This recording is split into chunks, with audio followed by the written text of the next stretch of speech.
Hello, ಎಲ್ರಿಗೂ ನಮಸ್ತೆ. ಎಲ್ಲರೂ ಹೇಗಿದ್ದೀರಾ? ಎಲ್ಲರೂ ಚೆನ್ನಾಗಿದ್ದೀರಾ ಅಂತ ಅನ್ಕೊಂಡಿದ್ದೀನಿ. Welcome to spirit with Shruti 777. So ಇವತ್ತಿನ ಮೆಸೇಜ್ ಬಂದ್ಬಿಟ್ಟು, ನಿಮ್ಮ ಜೀವನದ ಕಷ್ಟಗಳು ಯಾವಾಗ ಕೊನೆಗೊಳ್ಳುತ್ತವೆ? ಏನು ವಿಶ್ವದಿಂದ ಮೆಸೇಜ್ ಇದೆ ನೋಡೋಣ ಬನ್ನಿ.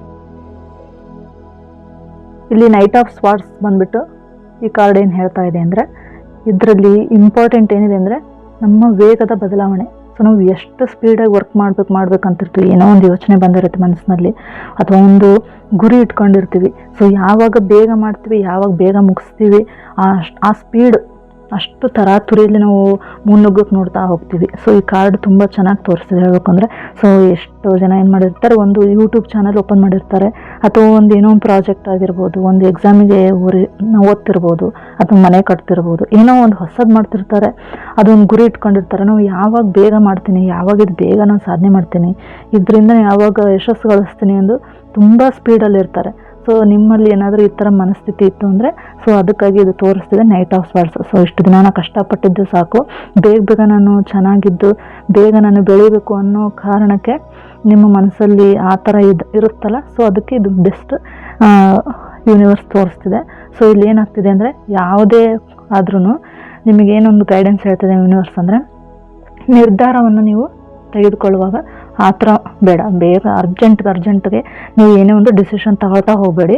ಸೊ ಆದಷ್ಟು ನಿಮ್ಮ ಬುದ್ಧಿವಂತಿಕೆ ಇರ್ಬೋದು, ಅಥವಾ ನಿಮ್ಮ ಶಕ್ತಿಯನ್ನು ಯಾವ ದಿಕ್ಕಿಗೆ ಹೋದರೆ ನಮಗೆ ಸರಿ ಇರುತ್ತೆ, ಯಾವುದಕ್ಕೆ ಹೋದರೆ ತಪ್ಪಾಗುತ್ತೆ, ಸೊ ನಮಗಿದ್ದು ಹೋದರೆ ನಮಗೆ ಸಕ್ಸಸ್ ಆಗುತ್ತಾ ಅಥವಾ ಇಲ್ವಾ ಅಂತ ಒಂದು ಸ್ವಲ್ಪ ಯೋಚನೆ ಮಾಡಿ. ಅದನ್ನ ಬಿಟ್ಟು ನಾನು ಬೇಗ ಸಕ್ಸಸ್ ಆಗಬೇಕು, ನಾನು ಬೇಗ ಇದು ಆಗಬೇಕು ಅಂತ ಹೋಗ್ಬಿಟ್ಟು ನನ್ನ ಕಷ್ಟಗಳೆಲ್ಲನೂ ಕಡಿಮೆ ಆಗಬೇಕು, ಎಲ್ಲ ನಿವಾರಣೆ ಆಗಬೇಕು, ನಾನು ಬೇಗ ದುಡಿಬೇಕು, ಬೇಗ ಎಲ್ಲ ಅನುಭವಿಸ್ಬೇಕು ಅನ್ನೋದನ್ನು ಬಿಟ್ಟು ನೀವು ಸ್ವಲ್ಪ ಸಮಾಧಾನದಿಂದ ಇದ್ದರೆ ತುಂಬ ಚೆನ್ನಾಗಿರುತ್ತೆ.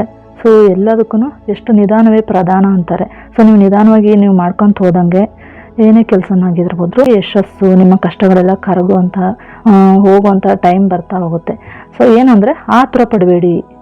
ನೀವು ಏನೇ ಮಾಡ್ತೀರಂದ್ರೂ ಆತುರದಿಂದ ತಪ್ಪು ಹೆಜ್ಜೆ ಆಗ್ಬೋದು, ನೀವು ಅಂದರೆ ತಪ್ಪು ಹೆಜ್ಜೆ ಇಡ್ಬೋದು.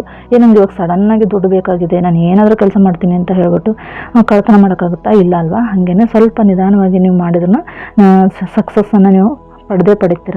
ಎಲ್ಲದು ಕಡಿಮೆ ಆಗಿ ನೀವು ತುಂಬ ಮುಂದಿನ ದಿನ ತುಂಬ ಚೆನ್ನಾಗೇ ಇರುವಂತಹ ದಿನಗಳು ಬರ್ತಿದ್ದಾವೆ. ಓಕೆನಾ? ಹಾಗಾಗಿ ಯಾವುದಕ್ಕಾಗಿ ನೀವು ಆತುರವನ್ನು ಪಡಬೇಡಿ.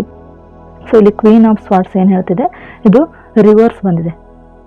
ಓಕೆ, ಸೊ ಇದರ ಅರ್ಥ ಏನು ಅಂದರೆ, ನಿಮ್ಮ ಮನಸ್ಸಿನಲ್ಲಿ ಅತಿಯಾದ ಆತಂಕ ಅಂದರೆ ಹಳೆಯ ನೆನಪುಗಳು, ಮುಂದೇನಾಗುತ್ತೋ ಏನೋ ಈ ಥರ ಗೊಂದಲಗಳಿರ್ಬೋದು, ಒಂದು ಸಂಬಂಧದಲ್ಲಿರ್ಬೋದು, ಅಥವಾ ಒಂದು ಏನೇ ಒಂದು ದುಡ್ಡಿನ ವಿಷಯ ಆಗಿರ್ಬೋದು, ಒಂದು ಕೆಲಸ ಆಗಿರ್ಬೋದು. ಸೊ ಎಲ್ಲದಕ್ಕೂ ಭಯ ಪಡೋದು, ನಾವು ಹಳೆಯದಲ್ಲಿ ಮಾಡಿದ್ವಿ, ಈ ಥರ ಆಗಿತ್ತು, ಮತ್ತೆ ಅದೇ ರೀತಿ ಆಗುತ್ತೇನೋ ಅಂತ ಓವರ್ ಥಿಂಕಿಂಗ್ ಮಾಡ್ತಾ ಇರೋದು. ಸೊ ನಿಮ್ಮಲ್ಲಿ ಜಾಸ್ತಿ ತಳಮಳ ಇರುತ್ತೆ ಮಾನಸಿಕವಾಗಿ, ಭಾವನಾತ್ಮಕವಾಗಿ. ಸೊ ಹಾಗಾಗಿ ಸ್ವಲ್ಪ ನೀವು ಸುಧಾರಿಸ್ಕೊಬೇಕಾಗುತ್ತೆ. ಓಕೆನಾ?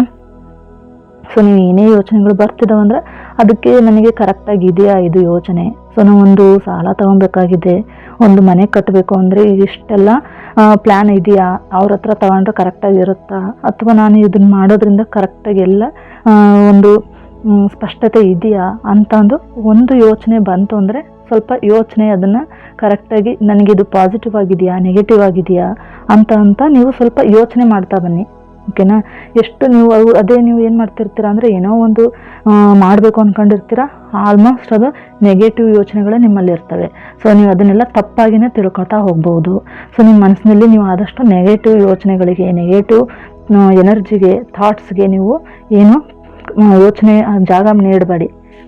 ನೆಗೆಟಿವ್ ಯೋಚನೆಗಳಿಗೆ ನೀವು ಏನು ಜಾಗವನ್ನು ಕೊಡ್ದೇನೆ, ನಿಮ್ಮ ಮಾತು ಆಗಿರ್ಬೋದು, ನಿಮ್ಮ ಮಾತುಗಳು, ಆಲೋಚನೆಗಳು ಕಠೋರ ಆಗದೇನೆ. ಸೊ ಇವಾಗ ಪರಿಸ್ಥಿತಿ ನಿಮ್ಗೆ ಕಷ್ಟ ಇದೆ, ಓಕೆ, ಬಟ್ ಏನಕ್ಕೆ ಬಂದಿದೆ, ಇದರಿಂದ ನಾನು ಏನು ಕಲಿತಾ ಇದ್ದೀನಿ, ಸೊ ನನಗೆ ತಾಳ್ಮೆ ಬೇಕು, ಅಥವಾ ಇದರಿಂದ ಏನನ್ನೋ ಕಲಿಯೋದಿದೆ ಅಂತ ನೀವು ಯಾವಾಗ ಮನಸ್ಸನ್ನು ಹಗುರ ಮಾಡ್ಕೊಂಡು ಅದರಿಂದ ನೀವು ಒಂದು ಕಲಿತಿದ್ದೀನಿ ಅಂತ ನೀವು ಅನ್ಕೊಂತೀರ, ಆವಾಗ ಅದೆಷ್ಟೋ ನಿಮಗೆ ಹಗುರ ಆಗುತ್ತೆ, ಎಷ್ಟೋ ನೀವು ಫ್ರೀ ಆಗ್ತಾ ಹೋಗ್ತೀರ. ಓಕೆನಾ? ಸೊ ಯಾವಾಗ ಮನುಷ್ಯನಿಗೆ ಜಾಸ್ತಿ ಕಷ್ಟ ಬರುತ್ತೆ, ತುಂಬ ನೋವುಗಳಿರುತ್ತೆ, ಆವಾಗ ಆಟೋಮೆಟಿಕಾಗಿ ಮಾತುಗಳಾಗಿರ್ಬೋದು, ಆಲೋಚನೆಗಳು, ಎದುರಿದ್ದ ಮನುಷ್ಯನಿಗೆ ನಾವು ಕಠೋರವಾಗಿ ಮಾತಾಡ್ತಿರ್ತೀವಿ, ಮನೆಯಲ್ಲಿ ಮಕ್ಕಳಿದ್ರೆ ಅವ್ರಿಗೆ ಬೈತಿರ್ತೀವಿ. ಸೊ ಇದೆಲ್ಲ ಕಾಮನ್ ಆಗಿರುತ್ತೆ. ಸೊ ನಮ್ಮಲ್ಲಿರುವಂತಹ ಒಂದು ನೋವುಗಳಿಂದ ಬೇರೆಯವರಿಗೆ ಮತ್ತೆ ನೋವು ಕೊಡೋದು ಅದು ಸರಿಯಾಗಿರೋದಿಲ್ಲ. ಹಾಗಾಗಿ ನೀವು ಈ ಕಾರ್ಡ್ ಹೇಳೋ ಪ್ರಕಾರ ಸೊ ನಿಮ್ಗೆ ಏನೇ ನೆಗೆಟಿವ್ ಯೋಚನೆಗಳು ಬಂದ್ರೂ ನೀವು ಸ್ವಲ್ಪ ಸಮಾಧಾನದಿಂದ ಇದ್ದು ಇದು ಮಾಡ್ತಿರೋದು ತಪ್ಪಾ, ಇದು ಬಂದಿರೋದು ಸರಿನಾ ಅಂತ ಯೋಚನೆ ಮಾಡಿ ನೀವು ಒಂದು ಮುಂದೆ ಹೆಜ್ಜೆ ಇಡಿ ಅಂತ ಈ ಕಾರ್ಡ್ ಹೇಳ್ತಾ ಇದೆ. ಓಕೆನಾ. ಹಾಗೆ ಇದು ಬಂದ್ಬಿಟ್ಟು ಲವರ್ಸ್ ಕಾರ್ಡ್. ಇವಾಗ ನಿಮ್ಮ ಇಷ್ಟೆಲ್ಲ ಆಗ್ತಿದೆ, ಬಟ್ ಏನೂ ಇಲ್ಲ ಅಂದರೂ ಅಟ್ಲೀಸ್ಟ್ ನಮ್ಮ ಸಂಬಂಧಗಳಲ್ಲಿ ನಮ್ಮಲ್ಲಿ ಪ್ರೀತಿ, ನಮ್ಮಲ್ಲಿ ಬಾಂಧವ್ಯ ನಮ್ಮಲ್ಲಿ ಚೆನ್ನಾಗಿದೆ ಅಂದರೆ ಇದಕ್ಕಿಂತ ಇನ್ನೇನು ಬೇಕಲ್ವಾ. ಸೊ ಇದು ಏನಂದರೆ ಇದು ಒಂದು ಶಕ್ತಿಶಾಲಿ ಕಾರ್ಡ್ ಆಗಿದೆ. ಏಕೆಂದರೆ ಒಂದು ನಮ್ಮ ವೈಯಕ್ತಿಕ ಜೀವನ ಅಥವಾ ಮತ್ತೆ ನಮ್ಮ ಸಂಬಂಧಗಳಲ್ಲಿ ಅತ್ಯಂತ ಇದು ಮಹತ್ವರವಾದಂತಹ ಕಾರ್ಡ್ ಆಗಿದೆ. ಏಕೆಂದರೆ ಯಾವಾಗ ನಮ್ಮ ಮನೆಯಲ್ಲಿ ನಾವು ಹೋದಾಗ ನೆಮ್ಮದಿ, ಪ್ರೀತಿ ಎಲ್ಲ ಇರುತ್ತೆ. ಅಕಸ್ಮಾತ್ತಾಗಿ ಆಟೋಮೆಟಿಕ್ ಆಗಿ ಏನಾಗುತ್ತೆ ಅಂದರೆ ನಮ್ಮೊಳಗಡೆ ನಮ್ಮ ಮನೆಯಲ್ಲಿ ಸಮೃದ್ಧಿ, ಸಂಪತ್ತು, ಸಂತೋಷ ಎಲ್ಲನೂ ಹರಿಯಕ್ಕೆ ಸ್ಟಾರ್ಟ್ ಆಗಿರುತ್ತೆ. ಸೊ ಆದಷ್ಟು ನಿಮ್ಮ ಮಕ್ಕಳು, ನಿಮ್ಮ ಸಂಗಾತಿಯೊಂದಿಗೆ ನೀವು ಸಂತೋಷದ ಕ್ಷಣಗಳನ್ನು ಕಳೀತಾ ಹೋಗ್ರಿ. ಸೊ ಏನೇ ಕಷ್ಟಗಳಿರ್ಬೋದು, ಎಲ್ಲರಿಗೂ ಇರುತ್ತೆ. ಸೊ ಅದನ್ನು ಯಾವಾಗ ಅವ್ರ ಜೊತೆ ಕಳೀತಾ ನೀವು ಪಾಸಿಟಿವ್ ಆಗಿ, ನೀವು ಒಂದು ಖುಷಿಯಾಗಿ ನಿಮ್ಮ ಒಂದು ಹಾರ್ಮೋನ್ಸ್ ಒಂದು ರಿಲೀಸ್ ಆಗ್ತಾ ಹೋಗುತ್ತೆ. ಆವಾಗ ಏನಾಗ್ತಾ ಹೋಗುತ್ತೆ ಅಂದರೆ ಆಟೋಮೆಟಿಕ್ಕಾಗಿ ಇನ್ನು ಪಾಸಿಟಿವ್ ಆಗಿ ಆಗೋದಕ್ಕೆ ಸ್ಟಾರ್ಟ್ ಆಗುತ್ತೆ. ಅಂದರೆ ಪಾಸಿಟಿವ್ ಅಟ್ರಾಕ್ಷನ್ ಆಗ್ತಾ ಹೋಗುತ್ತೆ. ಸೊ ನಾವು ಏನೋ ನೆಗೆಟಿವ್ ಆಗಿದ್ದು ಅವ್ರ ಮೇಲೆ ಸಿಟ್ ಮಾಡೋದಕ್ಕಿಂತ ಮತ್ತು ನೆಗೆಟಿವ್ ಅಟ್ರಾಕ್ಟ್ ಆಗುತ್ತೆ. ಮನೆಯಲ್ಲೆಲ್ಲ ನೆಗೆಟಿವ್ ಎನರ್ಜಿ ಕ್ರಿಯೇಟ್ ಆಗುತ್ತೆ.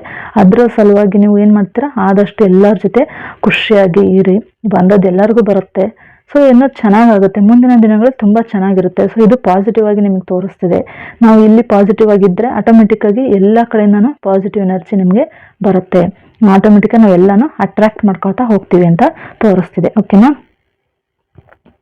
ಸೊ ಒಟ್ಟಾರೆ ನಮ್ಮ ಯೂನಿವರ್ಸಲ್ ಮೆಸೇಜ್ ಏನು ಹೇಳ್ತಾ ಇದೆ ಅಂದರೆ ನಿಮ್ಮಲ್ಲಿ ಏನೇ ಆ ಥರದ ಒಂದು ಆಲೋಚನೆ ಇರ್ಬೋದು, ಮನಸ್ಸಿನಲ್ಲಿ ಆತಂಕ ಇರ್ಬೋದು, ಎಲ್ಲದನ್ನು ಹೊರಗಡೆ ಬಿಟ್ಬಿಟ್ಟು ಅಂದರೆ ಒಂದು ಕಡೆ ಸೈಡಿಗೆ ಇಟ್ಟು ನೀವು ನಿಮ್ಮ ಸಂಬಂಧಗಳಲ್ಲಿ ಅಥವಾ ಜೀವನದಲ್ಲಿ ಪ್ರೀತಿಯಿಂದ ಮತ್ತು ಎಲ್ಲರ ಹತ್ರವೂ ಸಾಮರಸ್ಯದ ಒಂದು ಹೊಸ ಅಧ್ಯಾಯವನ್ನು ಆರಂಭವಾಗ್ತಿದೆ. ಅದರಿಂದ ನಿಮಗೆ ಎಲ್ಲದನ್ನು ಯೂನಿವರ್ಸ್ ಏನು ಮಾಡುತ್ತೆ, ನಿಯಂತ್ರಣಕ್ಕೆ ತರುತ್ತೆ. ಸೊ ಯಾವಾಗ ಪ್ರೀತಿಯಿಂದ ಇರ್ತೀರಿ ಅದೆಲ್ಲ ನಿಯಂತ್ರಣಕ್ಕೆ ಬಂದ್ಬಿಟ್ಟು ನಿಮ್ಮ ಜೀವನದಲ್ಲಿ ನೆಮ್ಮದಿ ಮತ್ತು ಅತ್ಯಂತ ಸುಂದರವಾದ ನೀವು ಬಾಂಧವ್ಯವನ್ನು ಅನುಭವಿಸಲು ನೀವು ಸಿದ್ಧವಾಗಿರಿ ಅಂತ ಹೇಳ್ತಾ ಥ್ಯಾಂಕ್ ಯು ಸೋ ಮಚ್.